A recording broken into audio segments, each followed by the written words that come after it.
ত্রয়োদশ জাতীয় সংসদ নির্বাচন ঘিরে গড়ে ওঠা ইসলামী রাজনৈতিক দলগুলোর সমঝোতার অসমঝোতা দেখে তিনি কাঁদলেন এবং কাঁদালেন, কারণ তিনি চেয়েছিলেন ঐক্য। গত ইসলামী আন্দোলন বাংলাদেশের মজলিসে শুরা মিটিংয়ে মুহতারাম আমির পীর সাহিব চরমোনাই লম্বা আলোচনা করলেন। লম্বা আলোচনার এক পর্যায়ে তিনি বলেন, আমি ইসলাম, দেশ ও মানবতার স্বার্থে তাদেরকে বিশ্বাস করেছিলাম। এরপরে তিনি চুপ হয়ে যান।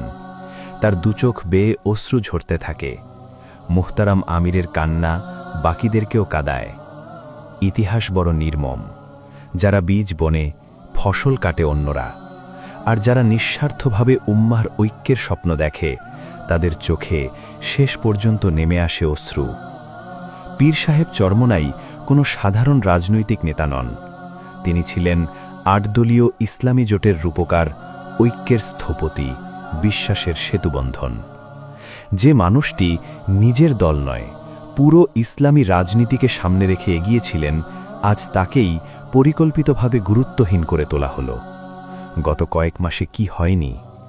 বৈঠকের সময় নিয়ে তালবাহানা, সিদ্ধান্তের টেবিলে উপেক্ষা, নামমাত্র কয়েকটি আসন, তাও ইচ্ছাকৃতভাবে অন্যদের সঙ্গে সংঘাতে জড়ানো, এনসিপি সহ কয়েকটি দলের সাথে গোপন আতাত, বিএনপির সাথে জাতীয় সরকার গঠনের ঘোষণা, এমনকি ভারতের সাথে গোপন বৈঠকের খবরও প্রকাশ পেল। সবচেয়ে ভয়াবহ বিষয় কি জানেন? একটি ইসলামী দলের হাতেই বারবার ইসলাম বিরোধী কার্যক্রমের দাগ জমতে থাকল।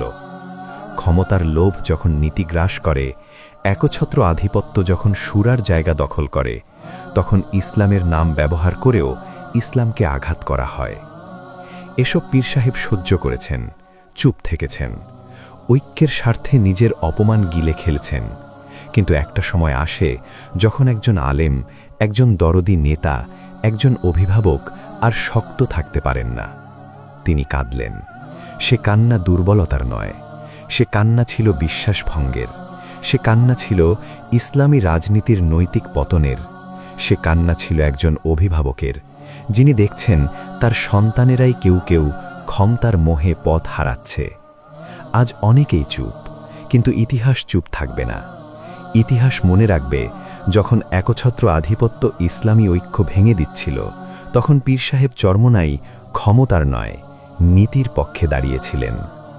আমরা দৃঢ়ভাবে বিশ্বাস করি, পীর সাহেব চরমোনাইয়ের অশ্রুর বদৌলাতে ইসলাম এদেশের রাজনীতিতে সিদ্ধান্ত দানকারী শক্তিতে পরিণত হচ্ছে।